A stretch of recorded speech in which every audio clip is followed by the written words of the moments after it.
Ads లేకుండా latest episodes చూడండి. వీళ్ళ మధ్యలో ఉండి కూడా మనకు తోడుగా ఉంది. ఇక నువ్వు ఏం చేయబోతున్నావో. అన్నయ్య, మిమ్మల్ని మీరు అదుపు చేసుకోండి. వద్దు పిన్ని, మీరు మావయ్యని ఆపకండి. ఇక నేను ఎక్కడున్నా సరే మావయ్య, మీ మాటలకు, పిన్ని మాటలకు, భీమ్రావ్ ఇంకా రమ్మ మాటలకు ఎప్పుడు బాధపడను.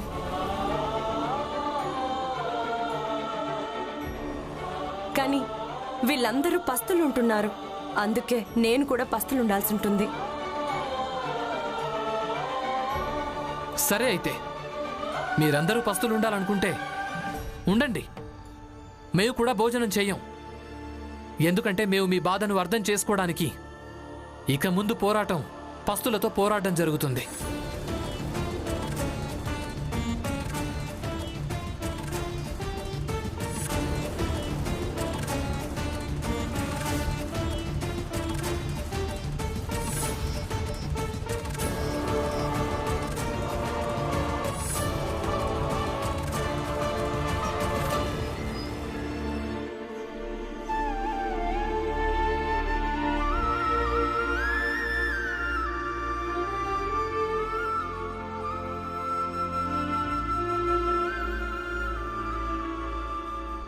అవును, మీరేం చేస్తున్నారో? ఎటైనా వెళ్తున్నారా? అవును రమా, వెళ్తున్నాను. కానీ ఎక్కడికి వెళ్తున్నారు మీరు?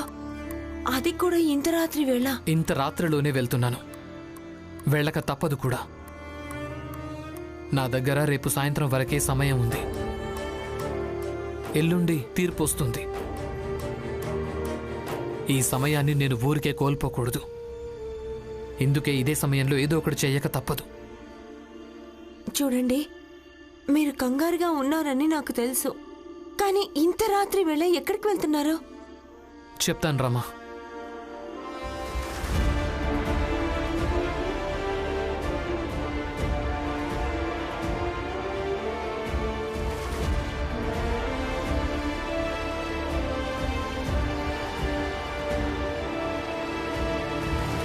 మీరు తేలిగ్గా అనుకుంటున్న ఈ పని అంత సులభం కాదు. ఇందులో మీపై దాడి కూడా జరగొచ్చు.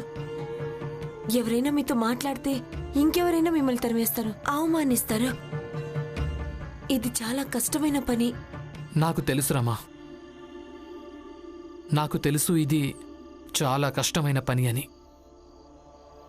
కానీ నీకు తెలుసా, లక్ష్యాన్ని సాధించడానికి సమయం తక్కువగా ఉన్నప్పుడు అప్పుడు కష్టమైన పద్ధతిలోనే పని సఫలమవుతుంది. నేనిది చెయ్యక తప్పదు. అంతేకాదు, వీళ్ళందరినీ ఆపడం కోసం నా దగ్గర ఇంతకంటే మంచి మార్గం లేదు. ఒకవేళ సఫలమైతే నాకు ఈ విషయంలో సంతోషంగా ఉంటుంది, నేను వీళ్ల కోసం ఇదైనా చేశాను అని. ఒకవేళ విఫలమైపోతే బాధపడుతూ ఉండాల్సి వస్తుంది. అయినా చూడు రమా, ప్రయత్నం చేయడం తప్ప మన దగ్గర ఇంకేమీ లేదు కదా. అందుకే చెయ్యక తప్పదు. వస్తాను. ఆగండి.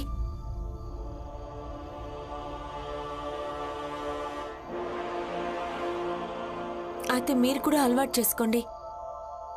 మీరెప్పుడైనా ఏదైనా సవాల్ లాంటి పని చేయడానికి వెళ్తే మీ భార్యని కూడా వెంట తీసుకెళ్ళండి. ఎందుకంటే జీవితంలో సంతోషం అయినా బాధ అయినా ఏదైనా సరే ఇద్దరం కలిసి అనుభవిద్దాం.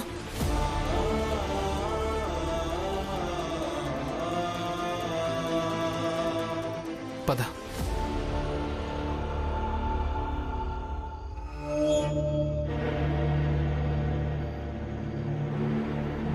జేజాబాయ్, ఇప్పుడు వీళ్ళేం చేస్తారు?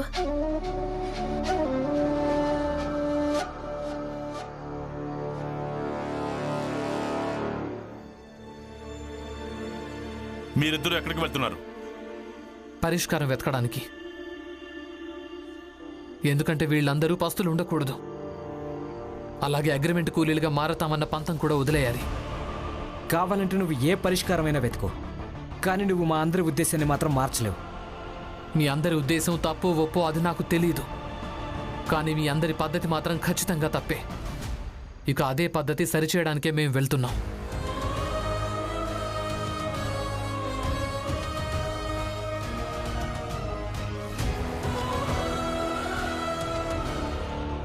పదరామా. భీమ్రావ్, రమా, నేను మీ ఇద్దరి కోసం ఎదురు చూస్తూ ఉంటాను.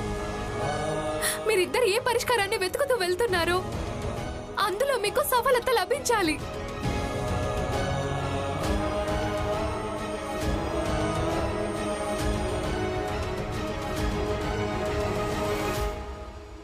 అయ్యగారు, మీ అందరికీ ఒక ముఖ్యమైన సమాచారం ఇవ్వాలి.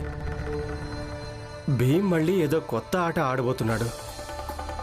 హితేష్, విషయాన్ని అటు ఇటు తిప్పొద్దు. ఏం చెప్పాలనుకుంటున్నావో తిన్నగా చెప్పు, స్పష్టంగా చెప్పు. బాబు గారు, భీమ్ రమ ఇప్పుడిప్పుడే ఇంట్లోంచి బయలుదేరారు. వాళ్ళు ఏం చెప్పి వెళ్ళారంటే ఎల్లుండు కోర్టు తీర్పు రావడానికి ముందే ఏదో ఒక పరిష్కారాన్ని వెతికే తిరిగొస్తామని. కానీ ఈ సమయంలో ఏం పరిష్కారం లభిస్తుంది? ఎక్కడ దొరుకుతుంది? క్షమించండి అయ్యగారు, కానీ భీమ్ రమ ఇద్దరూ కలిసి బయటికి బయలుదేరారు. అందుకే భయమేస్తోంది. నువ్వు చెప్పింది కూడా నిజమే హితేష్. వాళ్ళిద్దరిని నమ్మడానికి వీల్లేదు. ఆ భీమ్ ఇంకా రమ ఎక్కడెక్కడికి వెళ్తారో, ఏమేం చేస్తారో వాళ్ళ మీద నిఘా పెట్టాల్సి ఉంటుంది. ఇంతకీ ఆ భార్య భర్తలు ఎటువైపు వెళ్ళారు? కుడివైపు అయ్యగారు. నువ్వు వెళ్ళు. అలాగే బాబు గారు, వస్తాను.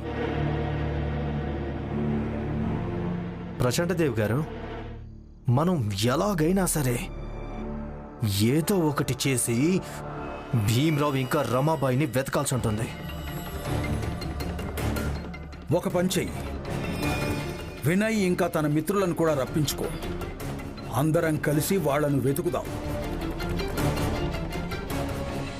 ఈ భీమ్రావు మన నుంచి తప్పించుకుని ఎక్కడికి వెళ్తాడు? రమా, అన్నింటికంటే ముందు మనం సార్ దగ్గరికి వెళ్లాల్సి ఉంటుంది. ఇక ఇదంతా నరోత్తమ్ జోషి ఇంకా ప్రచండదేవ్కు తెలియకుండా చేయాల్సి ఉంటుంది. మనం ఏం చెయ్యబోతున్నామో వాళ్ళకి అసలే మాత్రం తెలియడానికి వీల్లేదు, లేదంటే చాలా పెద్ద ఆపదలు ఇరుక్కుపోతాం. అవును, మీరన్నది కూడా నిజమే. లేదంటే జోషి గారు మళ్ళీ ఏదో నాటకం ఆడతారు, ఇక మన దానికి ఆటంకం కలిగిస్తారు. అవును, అదిగో భీమ్రావు!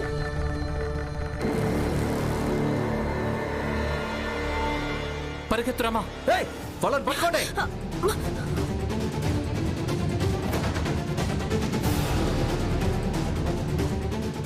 వీటి వెనుక దాక్కుందాం. పద, దాక్కు దాక్కు.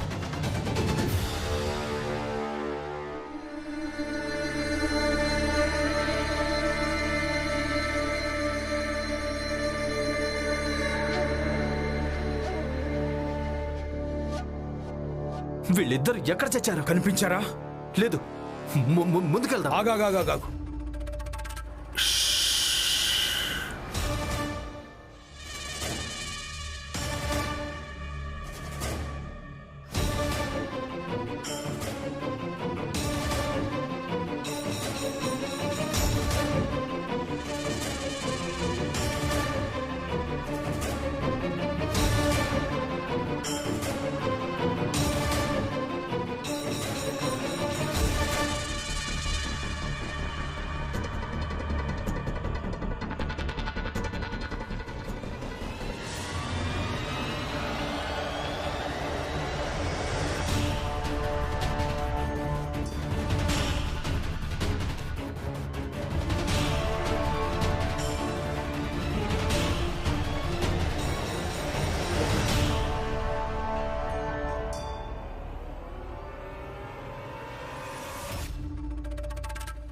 నరోత్తమ్,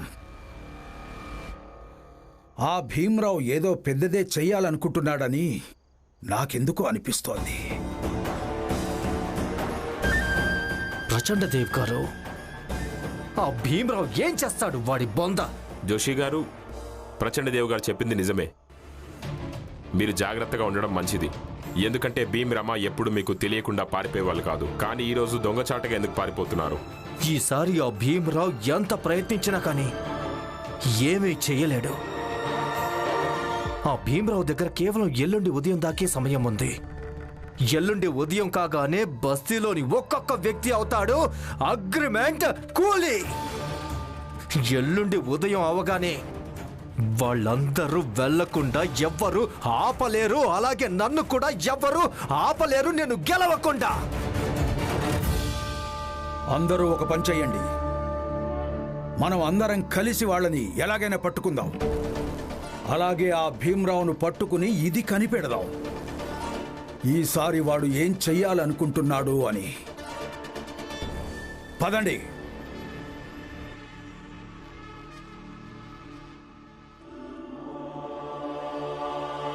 లేదు నరోత్తమ్ జోషి, ఈసారి నేను మిమ్మల్ని అస్సలు గెలవనివ్వను. అలాగే మా జాతి వాళ్లను అగ్రిమెంట్ కూలీలుగా మారనివ్వను. ఏదో ఒకటి చేసి వాళ్ళందరూ అగ్రిమెంట్ కూలీలుగా మారకుండా ఆపేస్తాను. ఇంతకీ మనం ఇలా ఎందుకు తాక్కుంటున్నాం? మనం వాళ్ళని ఎందుకు ఎదుర్కోలేదు? ఎందుకంటే రమా, ప్రతిసారి ఎదుర్కోవాల్సిన అవసరం లేదు కాబట్టి. అప్పుడప్పుడు ఎదుర్కోవడం నుంచి తప్పించుకోవాలి కూడా. ఇప్పుడు మన లక్ష్యం వాళ్ళందరినీ ఎదుర్కోవడం కాదు. ఇప్పుడు మనకున్న లక్ష్యం ఏంటి అంటే మన వాళ్లను అగ్రిమెంట్ కూలీలుగా మారకుండా ఆపడం ఎలాగా అని. త్వరగా పద, సమయం తక్కువ ఉంది. వీలైనంత త్వరగా సర్ దగ్గరికి చేరుకోవాల్సి ఉంటుంది. పద. సార్, నేనిప్పుడు ఇంత రాత్రిపూట మీ దగ్గరికి వచ్చినందుకు క్షమించాలి. కానీ కారణం ఎలాంటిదంటే నేను రేపు ఉదయం దాకా కూడా ఎదురు చూడలేను. ఇందులో క్షమాపణలు చెప్పాల్సిన విషయమేమీ లేదు భీమ్రావ్. చెప్పు, విషయం ఏంటి? విషయం ఏంటంటే గోపాలకృష్ణ గోఖలే గారు అగ్రిమెంట్ కూలీల కోసం ఏ ప్రస్తావన తయారు చేశారో ఆ ప్రస్తావనకు సంబంధించిన కొంత సమాచారం నాకు కావాలి సార్. అసలు నీకు ఆ సమాచారం ఎందుకు కావాలి? అయినా ఆ సమాచారం ఎలా లభిస్తుంది? చెప్తాను సార్.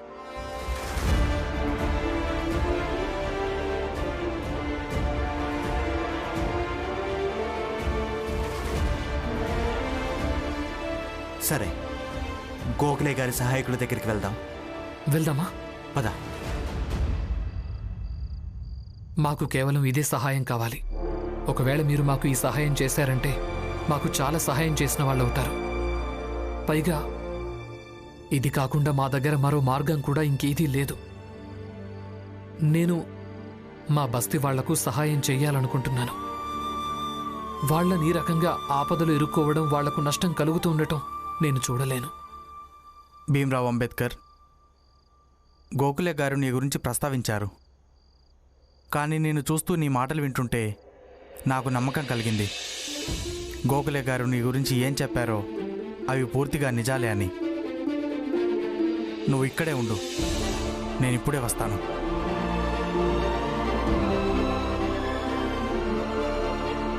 ఇక్కడ మనకు ఏదో ఒక సహాయం తప్పకుండా దొరుకుతుందని నాకు అనిపిస్తుంది. నాకు కూడా అలాగే అనిపిస్తోంది. ఇక మీరు పంతం పట్టారంటే ఇంక బెంగదేని గురించి? అంతా చక్కబడుతుంది. జేజాబాయ్, ఒకవేళ ముందు నుంచే తెలుసుంటేనా ఈ ఇంట్లో ఎన్ని నాటకాలు సాగుతాయి అని, నేను నీకు పెళ్ళి ఈ ఇంటితో జరగనిచ్చేదాన్ని కాదు. అనుకున్నాను కుటుంబం బాగుంది, మనుషులు మంచివాళ్ళని, రామ్జీ కూడా మంచివాడని.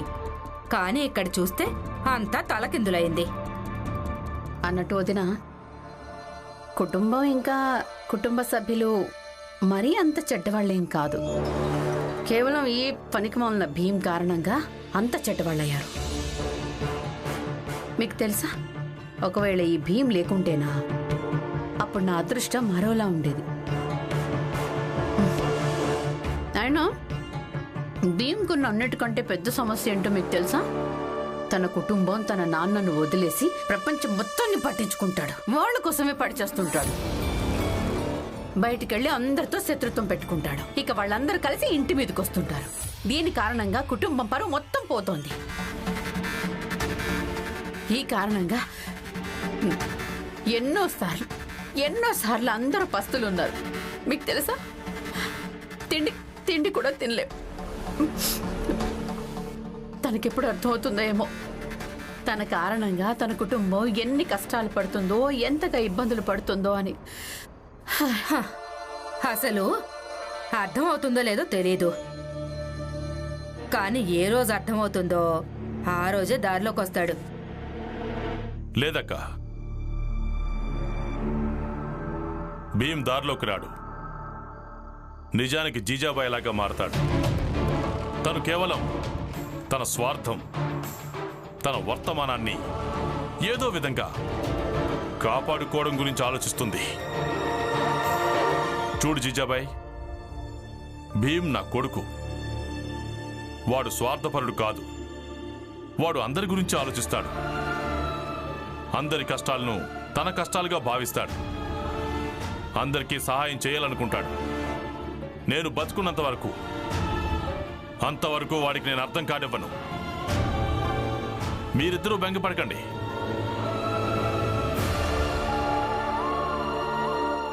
అన్నట్టు జీజాబాయ్, ఒకసారి నిన్ను నువ్వు చూసుకో. నువ్వు నీ ఆత్మని అడుగు, అసలు నీది ఒప్పేనా అని. ఈ రమ, భీమ్ ఈ సమయంలో వాళ్ళు ఏం చేస్తున్నారో ఏమో. ఇక ఇక్కడ మీ ఇద్దరికి ఆరోపణ చేయడానికి తీరిక దొరికింది. ఆశలెందుకు? భీమ్ మీద ఇంత ద్వేషాన్ని ఎందుకు పెంచుకున్నట్టు? మరీ ఇంతగా పెంచుకోవద్దు. శరీరంలో ఏమాత్రం చోటు కూడా మిగలనంతగా. అలాగే భీమ్ మీదున్న ద్వేషం మీ ఇద్దరికీ నష్టాన్ని కలిగించేంతగా. తినండి తినండి, మనసులో ఎలాంటి కల్మషం లేకుండా తినండి.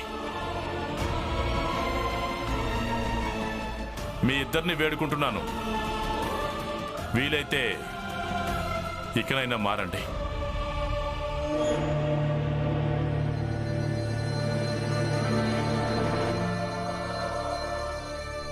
ఇదిగో భీమ్, ఇందులో కొందరి పేర్లున్నాయి, అలాగే వాళ్ళ చిరునామాలున్నాయి.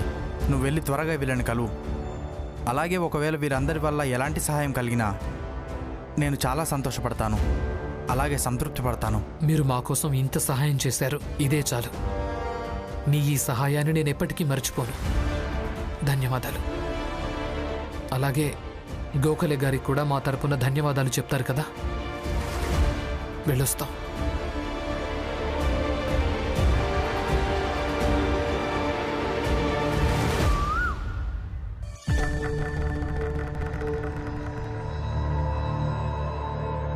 దొరికారా?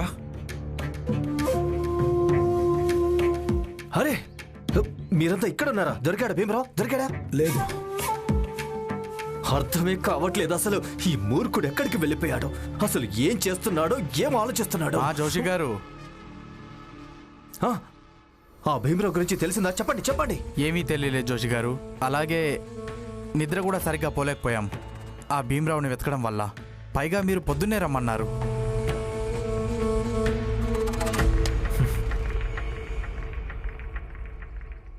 మూర్ఖుడా,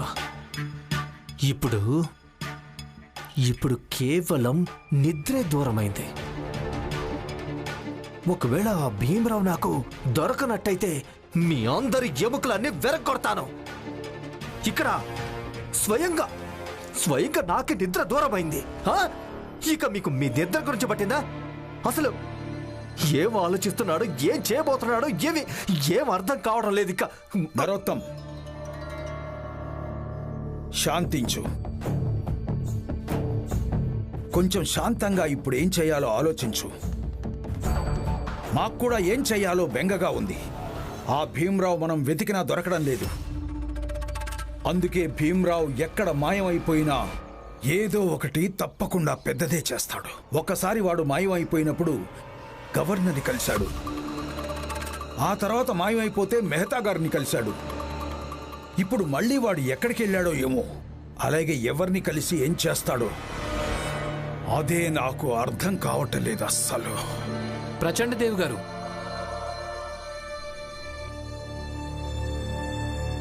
అన్నట్టు మేము మీ ఇంటికి వెళ్ళాం. అక్కడికి వెళ్తే మీరిద్దరూ ఇక్కడున్నారని తెలిసింది. అందుకే మేము మిమ్మల్ని ఆహ్వానించడం కోసం వచ్చాం.